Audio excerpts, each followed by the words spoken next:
Am I the a-hole for not wanting to invite a friend on a trip after what happened last time? Apologies if this is lengthy.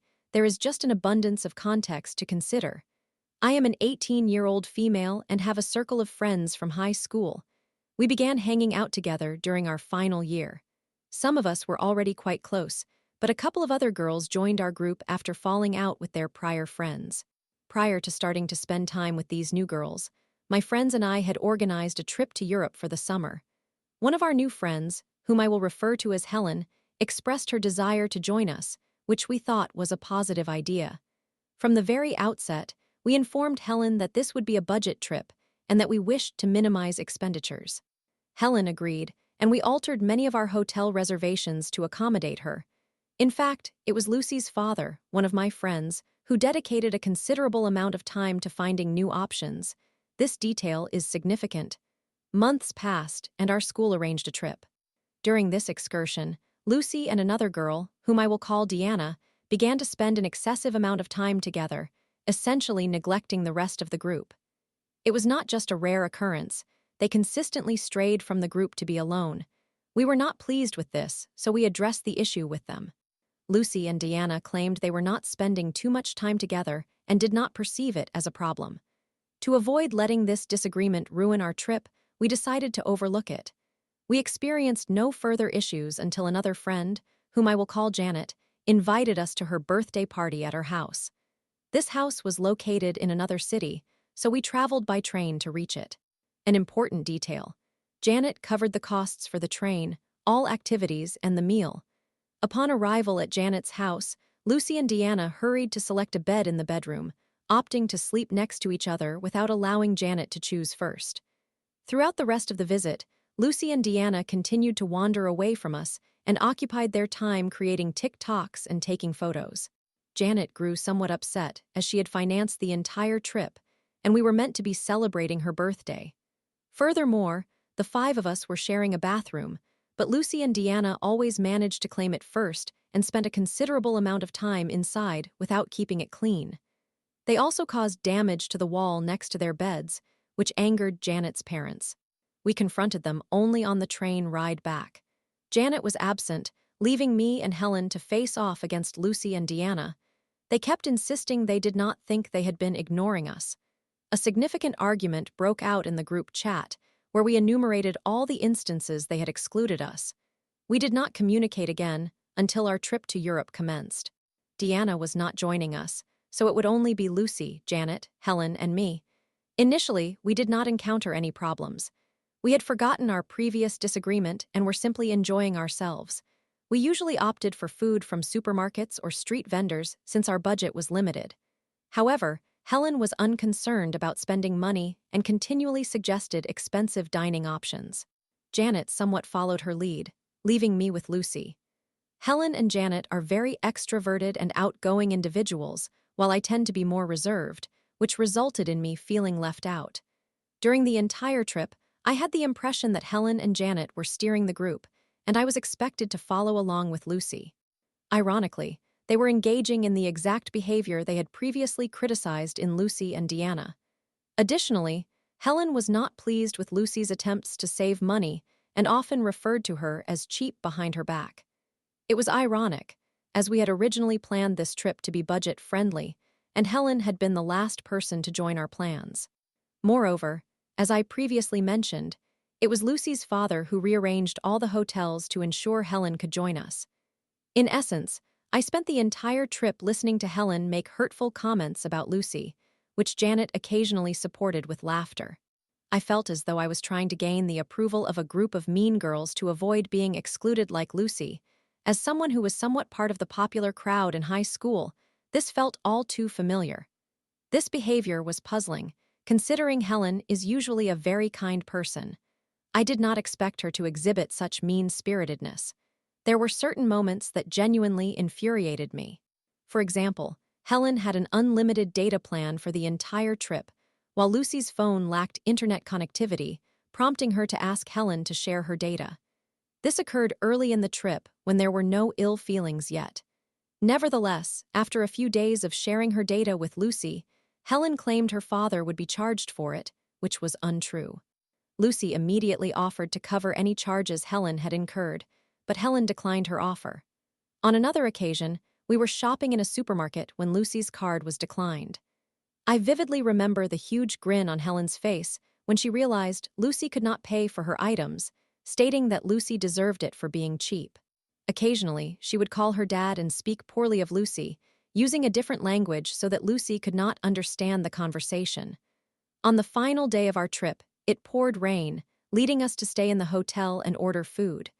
Helen was the one who paid for the meal with her father's card. Moments later, her father called her, and she placed him on speaker, which was rather odd. Her father requested that we reimburse him for the food, as he would forget what he had paid for. This did not make sense since we had employed an app from the trip's onset that tracked what each person owed. Nevertheless, Helen insisted we must reimburse her, later confiding in Janet and me that she had no faith that Lucy would pay her back. I repeatedly expressed to Helen how unreasonable her claims were, but she continued to insist. It was clear that Lucy understood the situation. Helen's father sent a message in the group chat set up by the parents, stating that Lucy owed Helen money but that it was not urgent. However, simultaneously, Helen was demanding the payment, and her father had called us a mere 10 minutes prior regarding the same matter. Once the rain subsided, we left the hotel.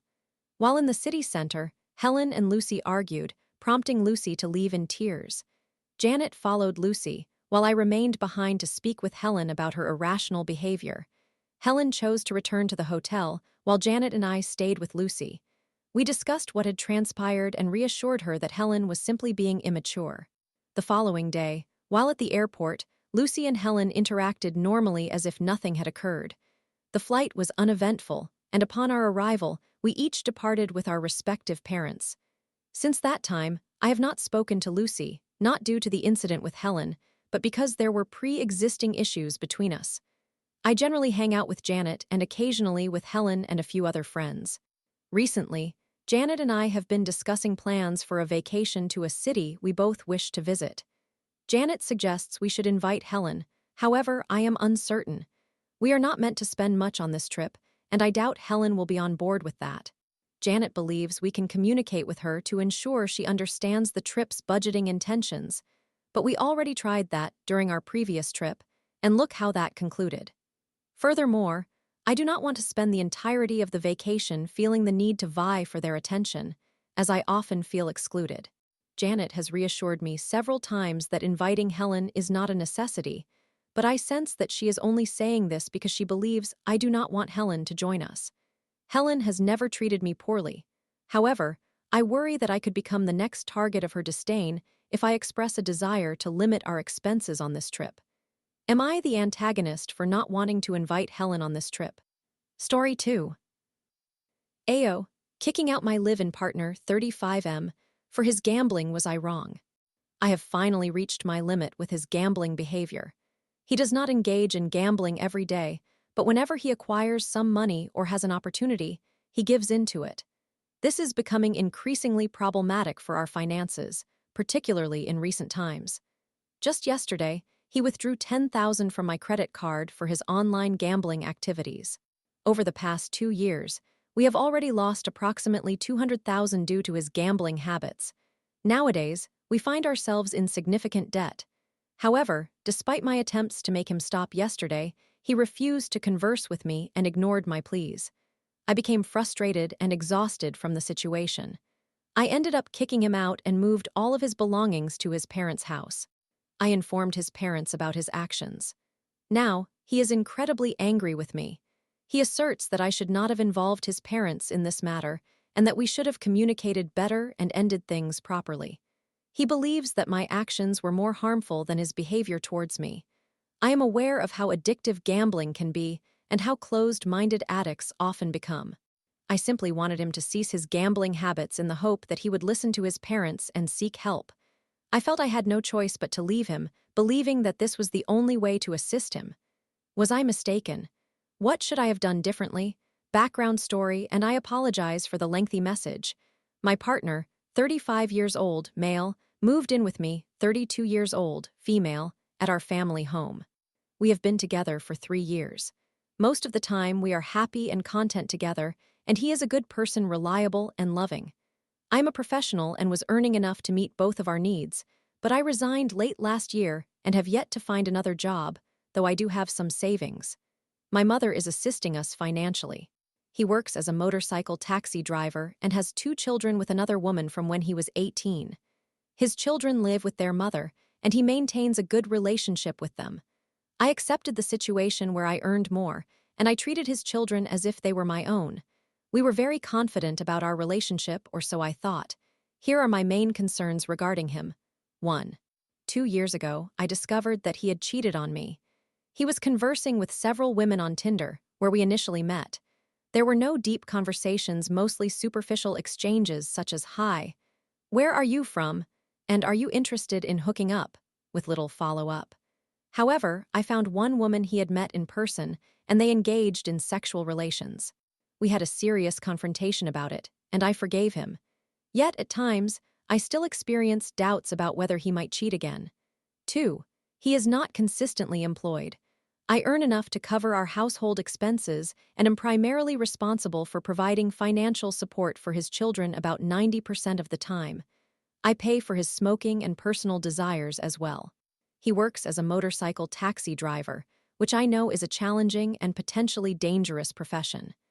Therefore, I do not push him to work every day, but I continually encourage him to do so for the sake of his children and to help with our finances as well. Particularly now that I am still job hunting, running low on savings, and accumulating significant credit card debt. Only my mother, who is employed abroad, is able to assist us. Although we are not wealthy, we live in a comfortable home and have a family car. I simply wish he would contribute more financially, both for my sake and for his children. In his defense, he is a dependable partner at home. He takes care of chores, handles car-related tasks, and manages repairs. He is very helpful in various ways and makes me happy, which is why, despite the difficulties, we have remained together for 3 years. 3. Again, we are not affluent. He has many responsibilities. He should absolutely refrain from gambling. He does not gamble every day, but when he has an opportunity or feels inclined, he engages in it. I fear that his gambling is worsening and becoming an addiction. 2 years ago, he deceived me about how he was spending the money I provided, eventually admitting that he was gambling online and playing e-bingo. He expressed a desire to stop, and I forgave him, giving him another chance. Nonetheless, I occasionally suspect that he uses his earnings from motorcycle taxi driving for gambling. This results in his inability to provide financial support for his children. We would always argue whenever I caught him gambling. He would promise to change, only to revert to his old habits. Last year, after I resigned from my job, I traveled to our province and left him $10,000 for household needs. He lost it all through gambling. He was aware that we needed to be frugal since I was unemployed. Just this month, when I returned to the province, he gambled again. He found a way to link his online gambling to my credit card and took out a loan from LazPay, which he lost entirely. Although he won some money back and repaid what he borrowed from my credit card, I discovered he had given some money to his family. Honestly, I do not care about him repaying me. I just want him to stop gambling. There are other legitimate ways to earn money. His work as a motorcycle taxi driver should suffice. He seems to be searching for quick financial gains. Gambling does not yield true returns. While one might win occasionally, overall losses outweigh the wins. 4. Yesterday, he went out to work. I sensed that he was not in a good state of mind. He appeared different. When I confronted him, he insisted that he was fine. He, however, failed to return home, and I found out that he was gambling again using my credit card. I urged him to stop and called repeatedly, but he did not answer. He kept insisting that he needed to recover his losses and pay me back, believing that playing could achieve this. I implored him to stop and return home, stating that I did not care about his repayment. Finally, I gave him an ultimatum: come home and cease gambling, or I would end our relationship. He continued to disregard my requests. Frustrated and exhausted from forgiving him, I packed his belongings, went to his parents' house, and left them there. This was the first time I informed them about his gambling addiction. He was incredibly upset. He stopped gambling, but directed his anger toward me, questioning why I involved his parents in our conflict. I thought that if he would not listen to me, perhaps he might heed their words. Fortunately, he did, and I hope he continues to do so. He accused me of disrespecting him and treating him poorly by discarding his belongings. I believe I handled it properly, merely returning his possessions to their rightful place. I could have thrown them away but chose not to.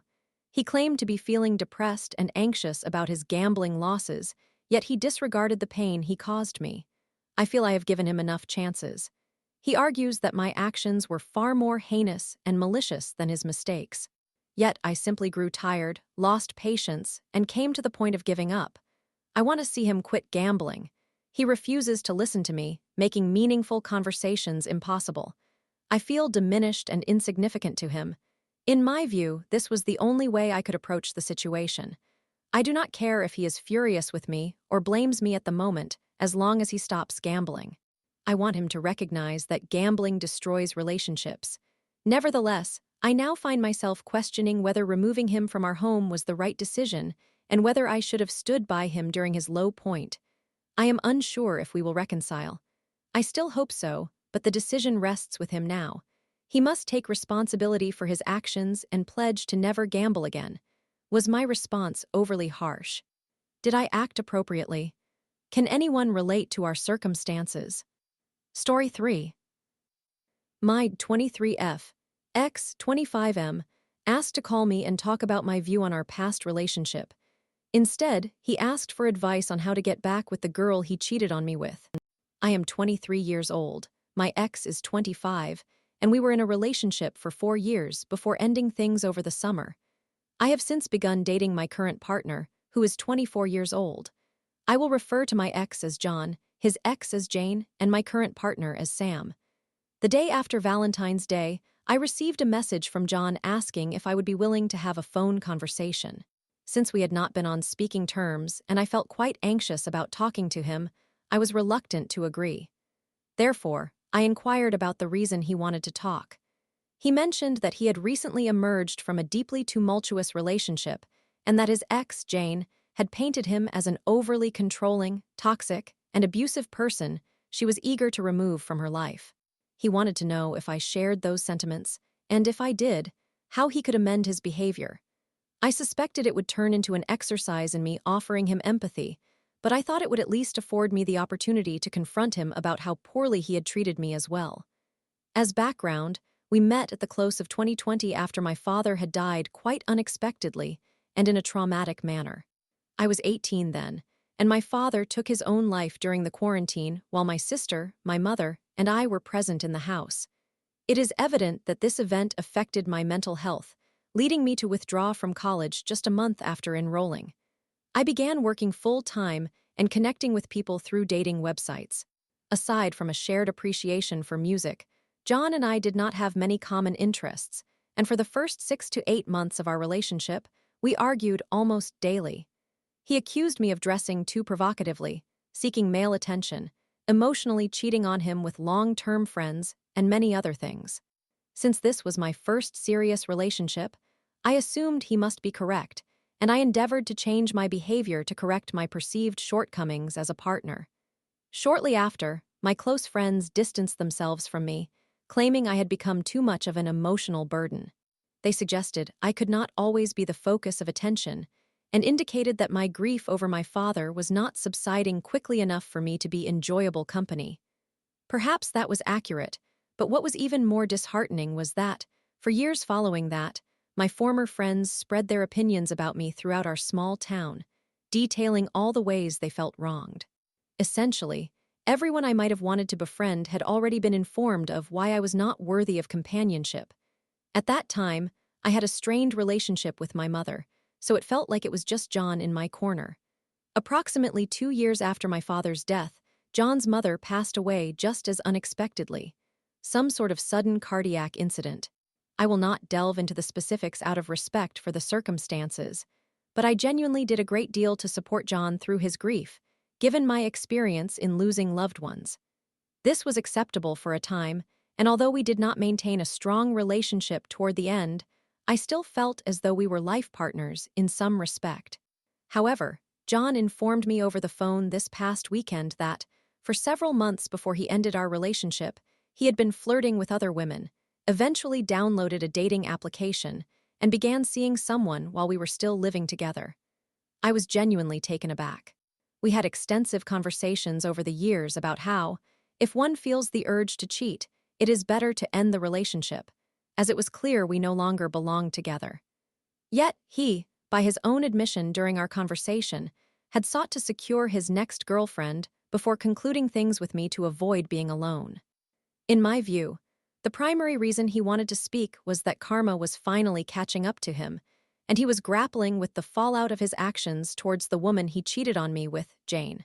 He could not come to terms with the fact that he had severely damaged his relationship with her due to his alcoholism and narcissistic tendencies, so he contacted me to seek reassurance that it was her fault, not his, that their relationship had failed. However, that was not the message I conveyed to him. The things he claimed Jane had stated about his treatment of her struck me as strikingly similar, right down to the derogatory remarks he made against her, leaving me momentarily stunned. Our conversation turned into him processing his emotions regarding the breakup, while outlining the specifics of when and how he cheated on me before ending our relationship. He also confessed that whenever he and Jane argued, he threatened to harm himself to prevent her from leaving him. I merely listened for about 40 minutes as he recounted his abusive behavior towards this woman, realizing in that moment that he had done all of these things and more to me as well. Emerging from that call, I had promised to assist him in various ways due to the numerous times he had threatened to harm himself if he did not have someone, whether it was Jane or myself, in his life. Given my father's passing, thoughts of self-harm are incredibly triggering for me, and this exerted significant pressure on me to confront his issues once more. I even offered to look after his pet during his spring break. That was this past weekend. Fast forward, after discussing it with my current partner, my friends, my therapist, my coworkers, and my family, I concluded that I would not allow myself to fall into this pattern again.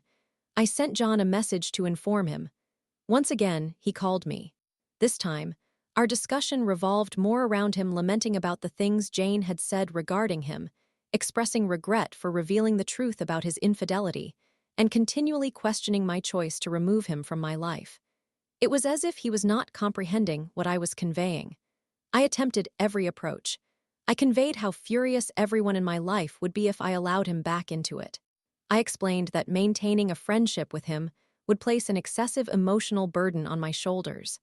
I told him that, regardless of whether he had cheated or not, he made the choice to end our relationship and had to accept the consequences of that decision.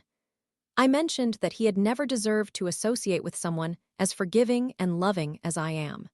I stressed that, to me, it felt like cheating to communicate with him while I was in a relationship with my current partner. I told him my therapist advised against it, stating it would be self-destructive to reopen that chapter. Yet, he did not acknowledge any of it. My partner, Sam, overheard the conclusion of my phone call after arriving at my home post-work and had to implore me to terminate the call and cease torturing myself. I had never witnessed him so furious on my behalf. I somewhat lost focus when John began referencing my father, but Sam informed me he expressed many thoughts about how my grief translated into emotionally cheating on John with my friends. Honestly, I do not even know. He also mentioned that I had never felt as abandoned as he currently feels, which I found quite ironic. Regardless, it has been an incredibly intense week. My birthday was this week as well, so what a way to celebrate. And all I can ponder is how I allowed such a terrible person to dominate my life for 4 years. I will be contacting a welfare check for him and notifying his family of the situation to fulfill my moral duty, ensuring I am not burdened with that thought for the rest of my life. After that, we will not maintain any further connection. I am relieved to see that Jane has also told him to move on and face the repercussions of his actions. I apologize if this is a convoluted recounting of everything, and please let me know if you require any clarification. Story 4. Ayo. My girlfriend got really mad that we ran into people in a band that she doesn't like, and now I am thinking of ending things due to her behavior. Throwaway account. I, 27 male, have been in a relationship with my girlfriend, 27 female, for nearly 3 years. This feels foolish even to write down. A summary can be found at the end, along with an update. Tonight was intended to be a wonderful evening. A band that my girlfriend adores was on tour. I spent several $100s on tickets and a hotel, and we drove 3 hours to attend the concert, only for everything to be ruined. We went to the bar to grab a drink, and someone recognized me and greeted me. I introduced my girlfriend, and we engaged in brief conversation before going our separate ways. Afterward, while discussing the encounter, I mentioned that the person was in a band she dislikes. It has been previously established that I enjoy the band, while she does not, and she often goes on rants about them and insults them whenever they are mentioned. They are a fairly prominent band, having over 1 million streams on Spotify. Her reasons for disliking them are solely related to the music and not due to any controversies or personal issues. I thought we would share a laugh over the fact that she met members of a band she dislikes, only to realize they were nice individuals who also happened to be fans of one of her favorite bands. However, she was upset for some reason and began to rant about how she despises them and their loser fans. I explained that I cannot control whom I encounter in public and that her reactions seemed excessive. At that point, she angrily left to get another beer. When I approached her in line to stand beside her, she shouted for me to stay away from her in front of numerous people. At that moment, I decided I had reached my limit. We have broken up in the past over her yelling at me in public, and there have been countless occasions where I take her to an event or on a trip, only to regret it as I cannot predict what will set her off next. Naturally, I am blamed each time, and even when I apologize, it is held against me indefinitely. She returned, expressing her apologies, and we managed to enjoy the rest of the evening. I thought we had moved past the incident. However, when we arrived at the hotel, I mentioned that I had a video to share with her. She immediately responded that it better not be about that band, and then proceeded to give another, uninterrupted 5-minute tirade against them while insulting them and their fans, which includes me. I was taken aback and told her that my only comment was that I wanted to show her a video, yet she went on that rant. I found that quite irrational. What followed was about 15 minutes of argument, during which she blamed me for taking it too personally and for escalating the situation unnecessarily. Now she is asleep, and I remain awake in bed, typing this out and planning to end our relationship tomorrow after I have returned home safely. Summary: my girlfriend and I ran into some of my acquaintances who are in a band she dislikes. This seemingly angered her to the extent that she went on multiple rants and publicly told me to stay away, effectively ruining an evening I had spent hundreds of dollars on. I am contemplating breaking up with her tomorrow. Am I overreacting? Edit. Thank you to everyone for sharing your thoughts and allowing me to express myself. It's very late, but I cannot sleep and truly needed this outlet. In the last 3 weeks, I have lost my job and a family member. Losing my girlfriend as well feels like another harsh blow, yet I worry it may be more painful to stay with her. I don't mean to sound self-pitying, but things have been tough, and I struggle to share my feelings with the people I know, so I appreciate all of you. Update: I believe I may have made a grave mistake. I feel devastated, as though I have torn my own heart out. I was on the brink of despair, and I pushed myself deeper into a pit of sadness, now questioning why I did this to myself. I want to take it back, but I can't. The car ride back was long. She attempted to reconcile this morning. She clearly sensed that something was wrong and insisted that we use the 3-hour drive to talk and try to resolve our issues. She was quite optimistic. Although she blamed the band for ruining our night, she acknowledged that her yelling at me was unacceptable. I explained that this one incident wasn't the main problem. It's the ongoing pattern that troubles me. I am in pain and feel completely unsupported. It hurts me to see her upset, and it seems like I cannot make her happy no matter what, which only amplifies my distress. I just can't continue this way. I reminded her of our previous breakup and how upon reuniting, we agreed to handle things differently. However, it feels as if we have reverted to our old ways, but I am now even more depleted than I was before. She appeared unconcerned with our situation, claiming that she simply becomes jealous and angry. It was no big deal to her. It struck me as odd because I bared my soul, and she remained silent for about 20 minutes afterward. I noted that it was strange she wanted us to resolve our issues, yet offered no suggestions for how we might do that. She replied that it seemed I had already made up my mind, and that she could not change who she is. Then she said that if I truly loved her and were passionate about our relationship, I would be willing to work to stay together and not give up. I cannot emphasize enough how many times we have fought, followed by conversations that, at the time, felt productive regarding how we could improve moving forward, all of which ultimately led to no changes. I have genuinely tried to make things work, and it took me a long time to reach a point of giving up. She also asked if I had found someone else since this seemed so sudden and out of nowhere. I explained that it is not out of nowhere. We fight constantly, and I have been telling her that I do not feel loved. Eventually, we shifted topics and reminisced about our good times. This, I suppose, was misleading for her, as she seemed to think we weren't breaking up. When I stated that I believed we were, I was unsure of what else to do, and those words just tumbled out. She was taken aback and angry, and then she no longer wished to talk. Now she is gone, and I am left in despair. I feel incredibly remorseful, and it pains me even more to think she might feel just as terrible as I do right now, possibly even worse. I feel as if I would have made a different choice had I been in a better state of mind. But I've been so low that I opted for immediate relief without considering the long-term consequences. I do not know. I am just filled with sadness.